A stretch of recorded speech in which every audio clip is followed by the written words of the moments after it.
he feels pressure, he's gonna take that ball and he's gonna run with it. So we gotta do a good job of staying in our pass rush lanes.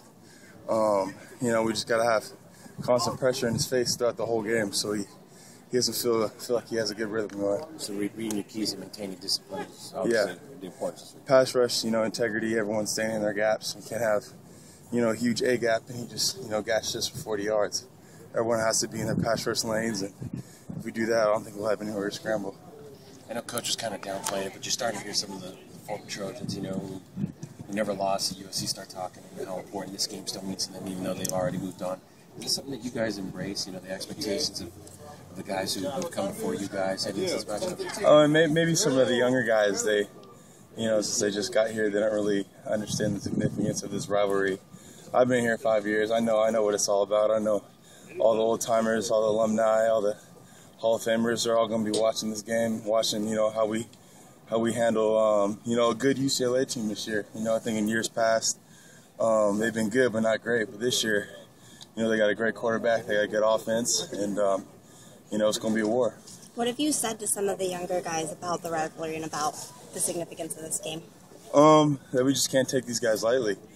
I think the younger guys, from what they've seen in the past, is us just really get after UCLA, and haven't really seen the UCLA that you've seen in the past, with traditional UCLA just battling, game in and game out. But this team's they're no joke. We got to come out. We can't make little stupid mistakes. We got to be on our game, and can't have stupid penalties and all those little things that we try to turn around after that Oregon and Arizona loss, and how we played last week. That we got to carry that over to next week. Your coaches preach to you guys the concept of taking everything one game at a time, especially this week. But like you were saying, the fans don't take this one game at a time, right? I mean, you've been here for a while. You understand what it means to boosters, to fans, to people around the program, right? I mean, it means more to beat UCLA. Oh, it's huge. I mean, this is bragging rights for the next year. We don't want to hear, UCLA walking around and their baby blue and gold, talking about they beat the Trojans. We over the years we get after USC, UCLA. That's just kind of the standard that we hold here. So, we're not going to be that this year's team that gets beat by UCLA. Because we know we're capable of when we put it all together that we can beat them. Talk about, I know your dad obviously played for UCLA. Does this game mean a little more? Does it add a little something to this week for you? Yeah, it does. I don't like UCLA, to be quite honest with you, even though he went there. I'm not going to lie, I did. When I was younger, I was a Bruin fan because my dad obviously went there. But as time went on, things just kind of changed. And I don't like them, to be honest with you. So I'm going to do everything I can, to get after that quarterback and play relentless football because, like I said, I don't like them. I don't think I can take, going out my senior year losing to UCLA, so I'm not going to let it happen. Do you have any of his baby blue and gold stuff around the house? I've seen his old jersey. He has his old, UCLA jersey, 75. Wear it? No, but he's a Bruin. I mean, he won't wear too much Cardinal and gold, but he will obviously go to the games and support. He won't wear SC. Cardinal and gold? No. Okay. Do you and your brother have fun? You guys go back and forth with him about this? We used to. Yeah. We used to, not as much, just because I've obviously played, UCLA.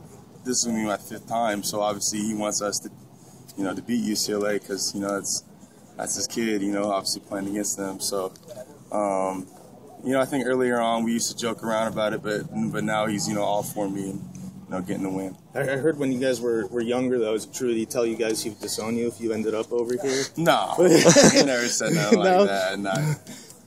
No.